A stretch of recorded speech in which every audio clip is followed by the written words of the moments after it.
ಬಂದೇ ಬಿಡ್ತು big day. ನಾಳೆ ಪಂಚರಾಜ್ಯಗಳ ಚುನಾವಣೆಯ ರಿಸಲ್ಟ್. ಹೀಗಾಗಿ ಕರ್ನಾಟಕದಲ್ಲಿ ಮಹತ್ವದ ಬೆಳವಣಿಗೆಗಳು ನಡೆಯುತ್ತಾ? ಕರ್ನಾಟಕದಲ್ಲಿ ಮಂಗಳವಾರದಿಂದ ಅಸಲಿ ಲೆಕ್ಕ ಶುರುವಾಗುತ್ತಾ?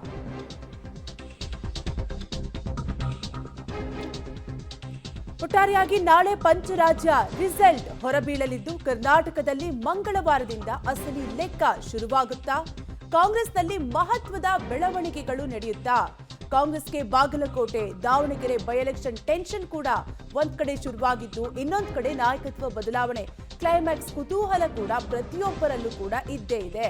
ಎರಡು ಬೈ ಎಲೆಕ್ಷನ್ಗಳ ರಿಸಲ್ಟ್ ಎಫೆಕ್ಟ್ ಕೂಡ ಲೆಕ್ಕಕ್ಕೆ ಬರುತ್ತಾ ಅನ್ನೋ ಕೂಡ ಪ್ರಶ್ನೆ ಇದ್ದು, ಕಾಂಗ್ರೆಸ್ ಹೈಕಮಾಂಡ್ ತೀರ್ಮಾನ ಏನು ಅನ್ನೋ ಕುತೂಹಲ ರಾಜ್ಯ ರಾಜಕೀಯದಲ್ಲಿ ಸಾಕಷ್ಟು ಸಂಚಲನವನ್ನ ಮೂಡಿಸ್ತಾ ಇದೆ. ಒಟ್ಟಾರೆಯಾಗಿ ರಾಜ್ಯ ಕಾಂಗ್ರೆಸ್ ಸರ್ಕಾರಕ್ಕೆ 2.5 ವರ್ಷ ಪೂರೈಕೆ ಆದಾಗಿನಿಂದಲೂ ಕೂಡ ನಾಯಕತ್ವ ಬದಲಾವಣೆ ಚರ್ಚೆ ಪದೇ ಪದೇ ಮುನ್ನೆಲೆಗೆ ಬರ್ತಾ ಇದೆ.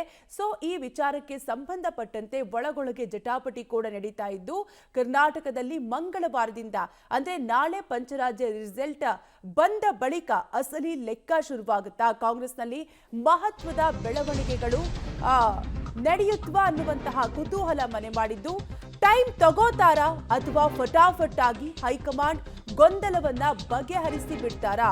ಪುನಾರಚನೆಯೋ ಬದಲಾವಣೆಯೋ ಅಂತಿಮ ತೀರ್ಮಾನ ಏನಾದ್ರೂ ಪ್ರಕಟ ಮಾಡುತ್ತಾ ಹೈಕಮಾಂಡ್? 2 ಕ್ಷೇತ್ರಗಳ ರಿಸಲ್ಟ್ ಏನೇ ಆದ್ರೂ ಕೂಡ ಹೈಕಮಾಂಡ್ ಲೆಕ್ಕ ಹಾಕಲಿದೆ. ಅಂದ್ರೆ ಈಗಾಗಲೇ ಬಾಗಲಕೋಟೆ ದಾವಣಗೆರೆ ಬೈ ಎಲೆಕ್ಷನ್ ಕೂಡ ನಡೆದಿದ್ದು, ಈ ಎಲೆಕ್ಷನ್ ರಿಸಲ್ಟ್ ಟೆನ್ಷನ್ ಕೂಡ ಶುರುವಾಗಿದ್ದು, ಮೇ 2ನೇ ವಾರ 3ನೇ ವಾರದಲ್ಲಿ ಸಾಕಷ್ಟು ಬೆಳವಣಿಗೆ ಆಗುವ ಸಾಧ್ಯತೆ ಇದ್ದು, ಸಿಎಂಗೆ ಸಿಹಿಯೋ ಕಹಿಯೋ ಅಥವಾ ಡಿಕೆಶಿಗೆ ಬಂಪರ್ ಗಿಫ್ಟ್ ಸಿಗುತ್ತೋ ಸಿಗುಲ್ವೋ ಅನ್ನೋ ಕುತೂಹಲ ಕೂಡ ಪ್ರತಿಯೊಬ್ಬರಲ್ಲೂ ಕೂಡ ಮನೆ ಮಾಡಿದೆ. Bagalkote by election effect Congress ಗೆದ್ರೆ ಹಾಗಾದ್ರೆ ಏನಾಗುತ್ತೆ? ಸಿಎಂ ಸಿದ್ದರಾಮಯ್ಯ ಗೆಲುವಿನ ರೂವಾರಿ ಆಗ್ತಾರೆ. ಒಟ್ಟಾರೆಯಾಗಿ ಸಿಎಂ ಸಿದ್ದರಾಮಯ್ಯ ಗೆಲುವಿನ ರೂವಾರಿಯಾಗ್ತಾರೆ. ಕಾಂಗ್ರೆಸ್ ಸರ್ಕಾರಕ್ಕೆ ಸಿದ್ದು ನಾಯಕತ್ವಕ್ಕೆ ಒಂದ್ ರೀತಿ ಮೈಲೇಜ್ ಸಿಗುವ ಸಾಧ್ಯತೆ ಕೂಡ ಇದೆ. ಹಾಗೆ ನಾಯಕತ್ವ ಬದಲಾವಣೆ ಚರ್ಚೆಗೆ ಎಫೆಕ್ಟ್ ಆಗಬಹುದು ಅನ್ನುವಂತಹ ಚರ್ಚೆಗಳು ನಡೀತಾ ಇದ್ದು, ಅಹಿಂದ ಸಮುದಾಯದ ಮತಬುಟ್ಟಿ ಗಟ್ಟಿ ಸಂದೇಶ ಕೂಡ ಈಗಾಗಲೇ ರವಾನೆಯಾಗ್ತಾ ಇದ್ದು, ಒಟ್ಟಾರೆಯಾಗಿ ಕಾಂಗ್ರೆಸ್ ಗೆದ್ರೆ ಏನಾಗುತ್ತೆ ಅನ್ನುವಂತಹ ಮಾಹಿತಿ ನಿಮ್ಮ ಮುಂದೆ ಇಟ್ವಿ. ಇನ್ನು ಬಾಗಲಕೋಟೆ ಬೈ ಎಲೆಕ್ಷನ್ ಅಲ್ಲಿ ಕಾಂಗ್ರೆಸ್ ಸೋತ್ರೆ ಏನಾಗಬಹುದು? ಸಿಎಂ ಸಿದ್ದರಾಮಯ್ಯಗೆ ಸೋಲು ಕಟ್ಟುವ ಸಾಧ್ಯತೆ ಕೂಡ ಹೆಚ್ಚಾಗಿದ್ದು, ಅಹಿಂದ ಸಮುದಾಯದ ಮತ ವಿಭಜನೆಯ ಸಂದೇಶ ರವಾನೆಯಾಗ್ತಾ ಇದೆ. ಆಡಳಿತ ವಿರೋಧಿಯಲ್ಲೇ ಸರ್ಕಾರಕ್ಕೆ ಹಿನ್ನಡೆಯಾಗುವ ಸಾಧ್ಯತೆ ಕೂಡ ಇದ್ದು, ಗ್ಯಾರಂಟಿಗಳ ಮೌಲ್ಯಮಾಪನಕ್ಕೆ ವೇದಿಕೆ ಹಾಗೆ ಉಸ್ತುವಾರಿ ಸಚಿವರ ತಲೆದಂಡ ಆಗುವ ಸಾಧ್ಯತೆ ಕೂಡ ಹೆಚ್ಚಾಗಿ ಇದೆ. ಕಾಂಗ್ರೆಸ್ ಸೋತ್ರೆ ಏನೆಲ್ಲ ಆಗ್ಬೋದು ಅನ್ನುವಂಥದ್ದನ್ನ ಗಮನಿಸಿದ್ರೆ, ಇನ್ನು ದಾವಣಗೆರೆ ಬೈ ಎಲೆಕ್ಷನ್ ಎಫೆಕ್ಟ್ ಏನಾಗ್ಬೋದು, ಕಾಂಗ್ರೆಸ್ ದಾವಣಗೆರೆಯಲ್ಲಿ ಗೆದ್ರೆ ಏನೆಲ್ಲ ಆಗುವ ಸಾಧ್ಯತೆ ಇದೆ ಅನ್ನೋದನ್ನ ಗಮನಿಸ್ತಾ ಹೋಗೋದಾದ್ರೆ, ಮುಸ್ಲಿಂ ನಾಯಕರ ಕಿತ್ತಾಟಕ್ಕೆ ಬ್ರೇಕ್ ಬೀಳ್ಬೋದು.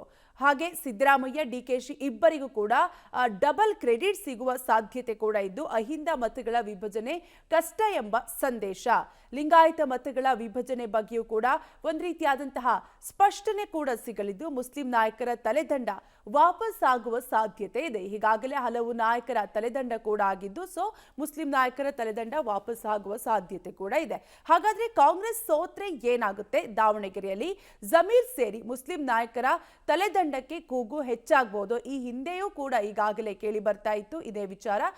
ಮುಸ್ಲಿಂ ಹಿಂದೂ ಮತಗಳ ವಿಭಜನೆ ಬಗ್ಗೆ ಎಚ್ಚರಿಕೆ ವಹಿಸಬೇಕಾಗುತ್ತೆ. ಸರ್ಕಾರದ ವಿರುದ್ಧ ಆಡಳಿತ ವಿರೋಧಿ ಅಲೆ ಬಗ್ಗೆ ಎಚ್ಚರಿಕೆಯ ಗಂಟೆ, ಹಾಗೆ ಉಸ್ತುವಾರಿ ಸಚಿವರ ಕಾರ್ಯವೈಖರಿ ಬಗ್ಗೆಯೂ ಕೂಡ ಮೌಲ್ಯಮಾಪನ ನಡೆಯುತ್ತೆ. ನಾಯಕತ್ವ ಬದಲಾವಣೆ ಚರ್ಚೆ ಮೇಲೆ ಈ ವಿಚಾರ ಕೂಡ ಸಾಕಷ್ಟು ಎಫೆಕ್ಟ್ ಆಗಬಹುದು.